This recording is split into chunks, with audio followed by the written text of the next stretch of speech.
الحمد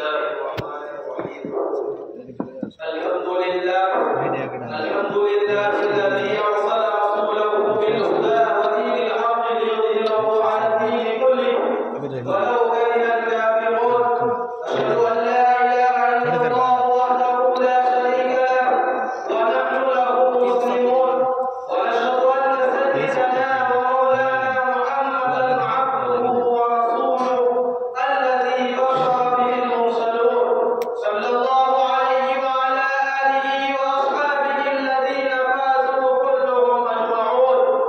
أما بعد، فيا أيها الناس، عليكم بالسنة، فإن السنة تهدي إلى الطاعة، ومن أطاع الله ورسوله فقد رشد واهتدى. وإياكم والبدعة، فإن البدعة تهدي إلى المعصية، ومن يعص الله ورسوله فقد ضل وغوى. واعلموا أن رسول الله صلى الله عليه وسلم قال: أما بعد، فإن خير الحديث كتاب الله، وخير الهدي هدي محمد صلى الله عليه وسلم، وشر الأمور محدثاتها، وكل بدعة ضلالة. أعوذ بالله من الشيطان الرجيم. ومن يشاقق الرسول من بعد ما تبين له الهدى ويتبع غير سبيل المؤمنين نوله ما تولى ونصله جهنم وساءت مصيرا. بارك الله لنا ولكم في القرآن العظيم، ونفعنا وإياكم بالآيات والذكر الحكيم. إنه تعالى جواد كريم ملك بر رؤوف رحيم. الحمد لله الذي دبر علينا خير الزمان وأعاد لنا سيد الشهور رمضان.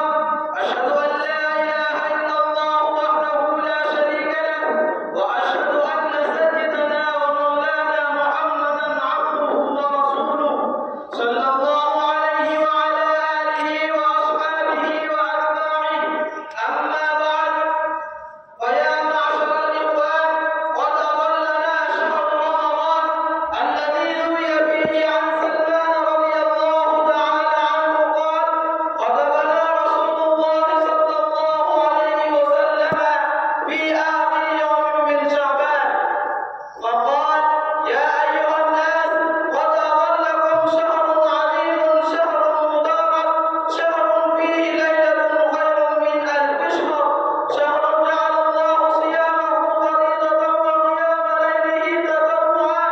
من تقرب فيه بخصلة من الخير كان كمن أدى فريضة فيما سواه، ومن أدى فريضة فيه كان كمن أدى 70 فريضة فيما سواه. وهو شهر الصبر، والصبر ثوابه الجنة، وشهر المواساة، وشهر يزاد فيه رزق المؤمن. من فطر فيه صائما كان له مغفرة لذنوبه وعتق رقبته من النار، وكان له مثل أجره من غير أن ينتقص من أجره من شيء. أعوذ بالله من الشيطان الرجيم.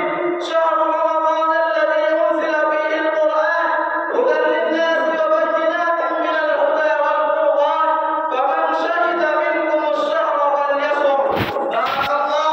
بارك الله لنا ولكم في القرآن العظيم، ونفعنا وإياكم بالآيات والذكر الحكيم.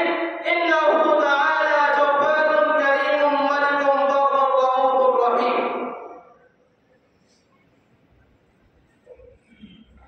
بعد ذلك محمد مجيب الرحمن أن